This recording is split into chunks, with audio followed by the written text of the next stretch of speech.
Today's lesson is about polynomial factoring. The first few examples are just going to be very quick review from Algebra 1, Algebra 2, and then we're going to look into some new forms that we haven't learned yet. The only difference between the first two examples is the a value when a is 1 versus a is something other than 1, in this case 6. So in the first example, we're looking at factors of 12 that add up to -8. So in this case, a negative times a negative, -2 times -6 is positive 12, but they add together to be -8. So factors to x minus 2 times x minus 6. So when we have an a value other than 1, we've learned two different ways to factor these. So I know last year a lot of people preferred just looking at factors of the first and third terms and then doing basically guess and check. And then I remember some people liking this form that we called the snowflake method.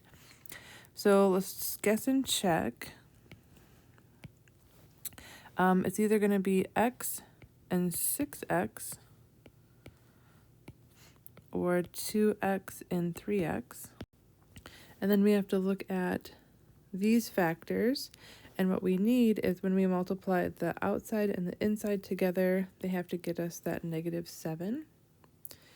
So I'm going to put a -5 here because that's -10, and then a +1 because that would be 3, which would get us the -7x. So I know many of you prefer to just do this in your head quickly. But if you struggle with doing that in your head, you can do the method where you do 6 and 6, 6 times -5, -7, and it's factors of -30 that add up to -7, which would be -10 and 3. And then you look at these and simplify, so that goes down to 2 and 1 and 3 and -5, and that turns into your factors, 3x minus 5 and 2x plus 1. Okay, and here are 3 more examples from Algebra 1, Algebra 2. The first example, you can factor using guess and check or the snowflake method, but if you recognize that it is a perfect square trinomial, you can factor it a lot quicker. So the square root of this first term is 2x, square root of the last term is 5. That sign comes down. And then if you put these together, that would be -10x, and then if you double it, it's following that middle term, which gives you that. So that's just kind of your double check that it actually is a perfect square trinomial, and then you're already done factoring. Difference of two squares. So factor this goes 3x plus 4, 3x minus 4. And then this one, finding a greatest common factor and dividing it out. So in this case, 5x squared, and then you're dividing each term by 5x squared. So you're left with 3x squared minus 2x, and then minus 1. And then you always want to look to see if what you have left over can factor more. Sometimes it can, sometimes it can't. This one can. So guess and check, we've got factors of the first term, 3x and x. Factors of the last term, 1 and -1, -1 plus 1, -3 plus 1 is the -2. So there it is fully factored.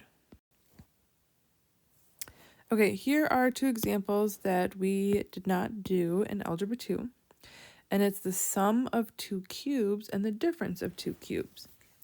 Okay, so the sum of 2 cubes, the pattern is it factors to a plus b times a squared minus ab plus b squared, where the difference of two cubes will factor to a minus b, and then it switches to a squared plus ab plus b squared. One thing I like to notice is if it's the sum, it starts with plus. If it's the difference, it starts with minus.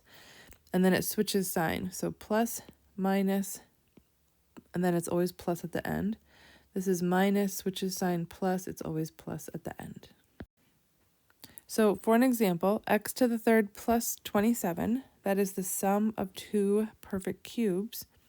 If you cube root them, so the cube root of x cubed is x, and then the cube root of 27 is 3, and then it keeps this sign, so plus down to plus. And then we're going to square that first term, so it goes to x squared minus, put them together, 3x, and then square the second term here, 9. Okay, so let's practice that same thing, except with 8x cubed minus 125. So it follows this pattern. So the cube root here is 2x. And then the cube root here is 5. And then because minus, it goes minus. All right, so now we're going to square this term. So that's 4x squared. Switch sign to plus. Then put these together. So 10x, and then square this plus 25. So here are just two new special cases that you need to memorize. Okay, so now we have a method of grouping where we have these four terms. We've got a cubic polynomial, but it is very specific in the fact that the first two coefficients, the ratio of the first two coefficients equals the ratio of the second two coefficients. So when you have this very special case scenario, we can factor by grouping. We can group the first two together and the second two together, and then factor a GCF out of each term. So we're going to start by factoring out x squared, which will leave us with 2x plus 3. And then we never want the leading term to be negative, so we're going to make sure to take out a negative. And then the GCF is 2, negative 2. And then you're left with 2x plus 3. Notice how these now match up. So it's almost like these two terms have a GCF of 2x plus 3. So we're going to take a 2x plus 3 out, and then you're left with this x squared minus 2. So this is your final answer, and it is the original, that cubic polynomial in factored form. And our last example, special case, where it's a fourth degree, but it is in quadratic form. So there's 3 terms, and then it goes 4 exponent, 2 exponent, and then a constant. So when it's in this form, it's going to behave just like the very first example, a basic quadratic. So if you think about, we need factors of negative 28 that add up to 3. So negative 4 times 7 is negative 28, but it adds up to 3. So when we go to put this in, instead of x and x, it's x squared and x squared minus 4 plus 7. And then you just want to double check, can anything factor more? This one's done, but this is the difference of two squares.